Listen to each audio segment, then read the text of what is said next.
Durante a sessão da CPMI, que debatia o relatório da senadora governista Elisiane Gama, o senador Sérgio Moro, ex-juiz da Lava Jato, apontou os erros jurídicos no relatório criado pela senadora, mostrando falhas que se iniciaram com o próprio objeto da comissão. Moro disse: a questão principal que a CPMI deveria descobrir com as investigações, se esse 8 de janeiro foi um golpe, uma tentativa de golpe, ou se foi um momento de exorbitância de ânimo de multidão, não foi resolvida. O senador mostrou o absurdo dos indiciamentos propostos pela relatora sem sequer atos concretos, exemplificando com os militares. Moro mostrou que não se demonstrou um único ato real ou conduta típica e disse: houve algum tanque na rua? Houve alguma movimentação de força das Forças Armadas na direção de um golpe de Estado? Não houve. E o relatório não apresenta qualquer evidência concreta nesse sentido. E ainda assim, ele termina, a meu ver, num revanchismo inapropriado por parte de quem venceu as eleições, que deveria ter, a meu ver, um espírito mais pacificador e conciliatório, mas termina por sugerir o indiciamento não de um, mas de 8 generais, sem que se possa apontar um ato concreto. Moro apontou ainda a proposta de indiciamento do ex-ministro Paulo Sérgio Nogueira. A relatora se baseia única e exclusivamente na palavra de um estelionatário para propor o indiciamento do ex-ministro da Defesa e um general das Forças Armadas Brasileiras. O senador explicou: a lei prevê que a palavra de um delator só pode ser considerada se houver corroboração. E aqui nós jogamos a lei fora para acreditar na palavra de um estelionatário de que houve essa reunião, o que me parece uma hipótese absurda, e do outro lado, de que houve essa reunião com esse conteúdo específico.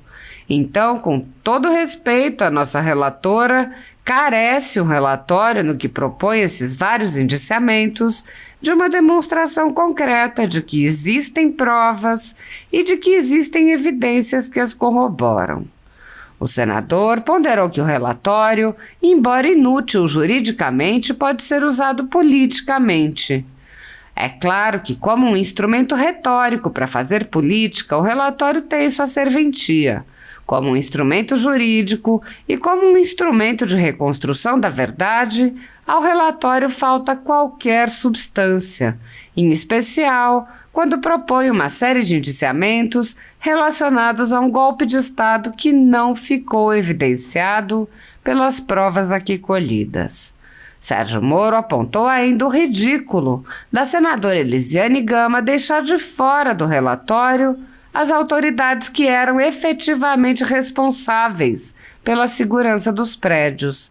Ele disse: como se não bastasse, e aqui há uma grave falha do relatório, foi absurdamente desconsiderado que os eventos do 8 de janeiro aconteceram durante o governo Lula, que foi avisado reiteradamente pelos órgãos de inteligência, seja a BIM, seja a própria inteligência da Força Nacional do Ministério da Justiça, de que haveria risco de invasão e de destruição de patrimônio público. No entanto, ficaram deitadas em berço esplêndido as forças de segurança. O senador disse: causa para mim espécie que o relatório busque responsabilizar integrantes do GSI por uma afirmada omissão e deixe o chefe e o cabeça de fora numa situação surreal. Quem responde é o chefe, quem responde é o ministro, é ele que tem a responsabilidade última. O senador lembrou também que a CPMI mostrou que o ministro Flávio Dino tinha forças de segurança à sua disposição, poderia ter evitado as invasões e optou conscientemente por não agir. Moro disse: quando se junta a omissão do general Gonçalves Dias com a do ministro da Justiça, o que se tem é um padrão e não um acaso. E essa é uma das principais falhas aqui do relatório, porque, sem evidências, constrói a teoria do golpe de Estado e que se houve não há evidências que foram produzidas por esta CPMI ou que constam nesse relatório. E, do outro lado, deixa de lado a responsabilidade, que também é importante, porque quem invadiu o Supremo e destruiu o patrimônio público tem que ser responsabilizado. Mas quem deixou isso acontecer, podendo evitar que acontecesse, também tem que ser responsabilizado. Até o momento, o general G. Dias não foi preso, não teve seu passaporte apreendido, nem suas contas bloqueadas, nem seus bens ou sua renda apreendidos. Essas medidas cautelares são reservadas a conservadores, que podem sofrer qualquer uma ou várias delas, sem qualquer indício de crime, sem direito à defesa, nem acesso ao devido processo legal. Quando aplicadas a conservadores, as medidas cautelares podem perdurar pelo tempo que desejar o senhor ministro que determina sua aplicação, ainda que as pessoas não tenham foro privilegiado e não estejam, portanto, sujeitas à jurisdição das cortes superiores. Apoiadores do ex-presidente Jair Bolsonaro e pessoas que apenas têm um discurso diferente do imposto pelo cartel midiático vêm sendo perseguidos, em especial pelo judiciário. Além dos inquéritos conduzidos pelo ministro Alexandre de Moraes no Supremo Tribunal Federal, também o ex-corregedor do TSE, Luiz Felipe Salomão, criou seu próprio inquérito administrativo e ordenou o confisco da renda de sites e canais conservadores, como a Folha Política. Toda a receita de mais de 27 meses do nosso trabalho está bloqueada por ordem do TSE, com aplauso dos ministros Luiz Roberto Barroso, Alexandre de Moraes e Edson Fachin. Sem a possibilidade de receber a renda de seu trabalho, o jornal corre o risco de fechar. Se você apoia o trabalho da Folha Política e pode ajudar, use o QR Code para doar qualquer quantia para a empresa Raposo Fernandes ou use o código ajude@folhapolitica.org. Caso prefira, há a opção de transferência bancária para a conta da empresa Raposo Fernandes, disponível na descrição deste vídeo e no comentário fixado no topo. Há mais de 10 anos, a Folha Política faz a cobertura da política brasileira, mostrando atos, pronunciamentos e eventos dos três poderes, quebrando a espiral do silêncio imposta pelo cartel de mídia que quer o monopólio da informação. Pix a ajude@folhapolitica.org. Assista. Senador Sérgio Mas Moro. não use o regimento para fraudar a CPI, pô. Que é isso, senador Sérgio Moro? Vocês estão muito incomodados aqui com minha Não tô fala. incomodado, não. Você Senador, parece uma vitrola, não pode falar. Senador, Eu não vou admitir esse tipo de tratamento aqui comigo, não. Vai sim, o regimento não lhe socorre. Chegamos ao final da CPI não lhe com esse socorre. Vai comportamento sim, o regimento não lhe socorre. Eu sou relatora dessa comissão, nem estou me envolvendo em relação a isso. Vossa Excelência não tem amparo regimental. É com a mesma tecla batendo, tentando cessear a minha fala e a minha voz aqui na comissão. Que é isso? Me faça o favor. senador Sérgio Moro, por favor, com a palavra, Vossa Excelência. Agradeço aqui a oportunidade, senhor presidente, deputado Arthur Maia, relatora Elisiane Gama, demais colegas. Eu desde o início falei que era contra as invasões e destruições que aconteceram no dia 8 de janeiro. Manifestações pacíficas dentro de uma democracia são normais. Houve ali uma exorbitância que resultou num episódio que infelizmente até prejudica o exercício normal da oposição a um governo que se prolonga e um governo que, na minha avaliação, é um governo muito ruim. Agora, a questão principal que a CPMI deveria descobrir com as investigações é se esse 8 de janeiro foi um golpe, uma tentativa de golpe, ou foi um momento de exorbitância, de ânimo de multidão. Não foi resolvido. E aqui eu adianto que não consigo compartilhar com os entendimentos da relatora no voto que apresentou, no relatório que apresentou, porque não existem evidências concretas ali apontadas de que 8 de janeiro teria sido de fato uma tentativa de golpe. Eu quero aqui fazer um registro muito importante, na minha opinião. Ao indiciamento de 8 generais das Forças Armadas no relatório, nós sabemos, e isso não precisava nem ter a CPMI, não houve adesão por parte das Forças Armadas brasileiras de qualquer espécie de tentativa de golpe, não houve uma movimentação das Forças Armadas para a realização de um golpe de Estado. Se houvesse, se tivesse havido, teria sido um cenário absolutamente diferente. Ainda assim, o relatório culmina por propor o indiciamento de 8 generais das Forças Armadas. Claro que as Forças Armadas merecem respeito, não precisam ser tratados como uma instituição sagrada, acima da lei, mas para que nós possamos propor o indiciamento de generais da cúpula, almirantes, da cúpula das Forças Armadas, nós precisamos ter evidências concretas. E o que o relatório basicamente coloca? Que se foi conversado, que se foi minutado, que se foi cogitado, que conversas em aplicativos de mensageria tipo WhatsApp, algumas pessoas sugeriram a prática de um golpe de Estado. Mas houve uma ação concreta, uma movimentação concreta por parte dos generais que se propõem o indiciamento, houve um movimento concreto por parte das Forças Armadas, houve algum tanque na rua, houve alguma movimentação de força das Forças Armadas na direção de um golpe de Estado? Não houve.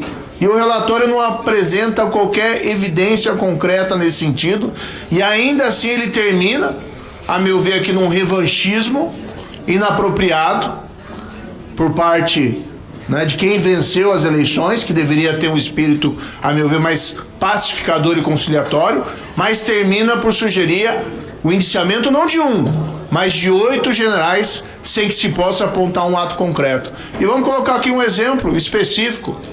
Nós temos o ex-ministro da Defesa, general Paulo Sérgio Nogueira, que é proposto o indiciamento dele porque teve aqui um estelionatário profissional, alguém que invadiu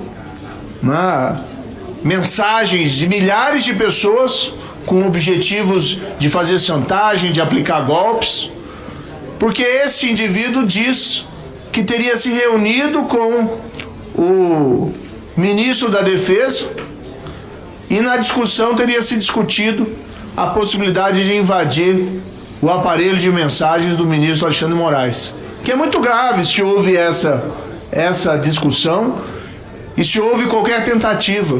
Mas a relatora se baseia única e exclusivamente na palavra de um estelionatário para propor o indiciamento do ex-ministro da Defesa e um general das Forças Armadas Brasileiras. A lei, e aqui tem do lado o delegado Ramage, que bem conhece a lei prevê que a palavra de um delator só pode ser considerada se houver corroboração.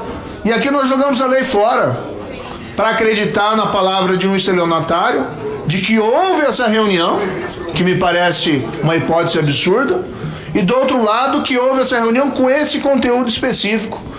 Então, com todo respeito à nossa relatora, carece o relatório no que propõe esses vários indiciamentos de uma demonstração concreta de que existem provas e de que existem evidências que a corroboram.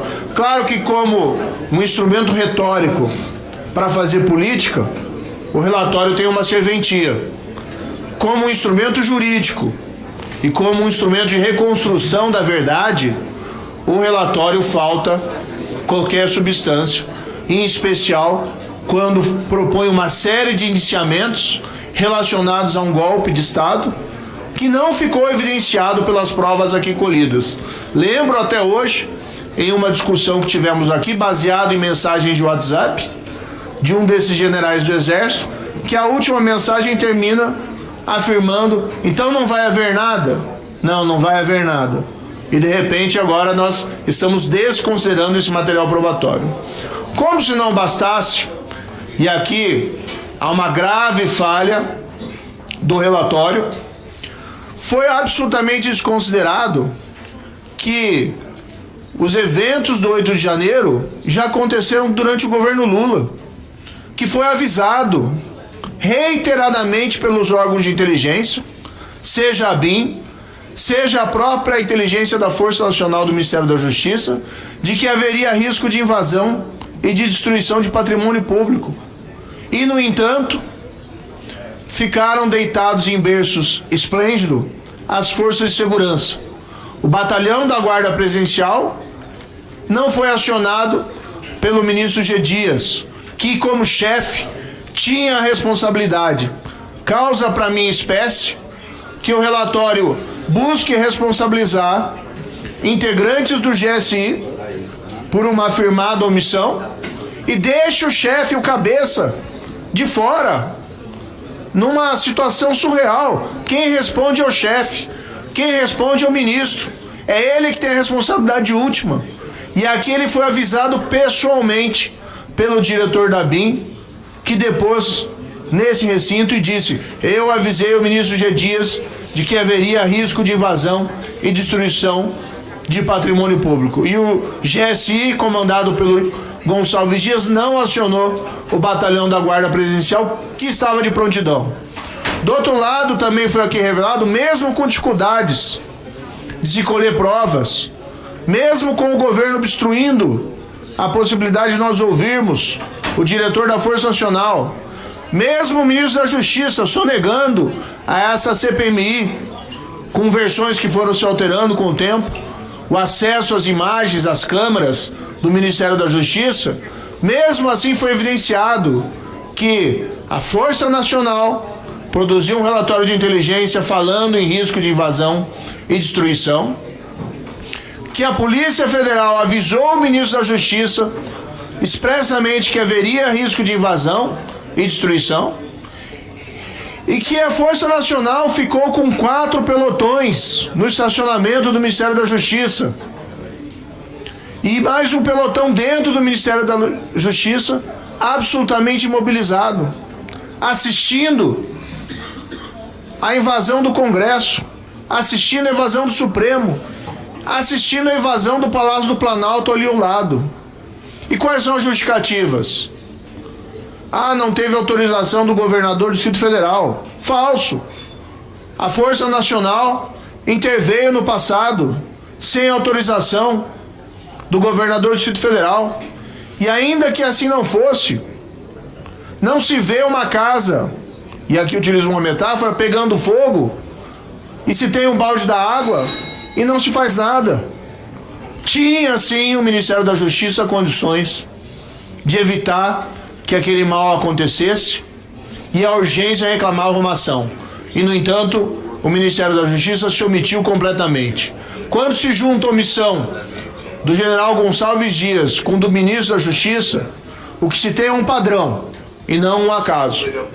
E essa é uma das principais falhas aqui do relatório, porque sem evidências constrói a teoria do golpe de Estado, e que se houve, não há evidências que foram produzidas por essa CPMI ou que constam nesse relatório. E do outro lado, deixa de lado a responsabilidade, que também é importante, porque quem invadiu o Supremo e destruiu o patrimônio público tem que ser responsabilizado.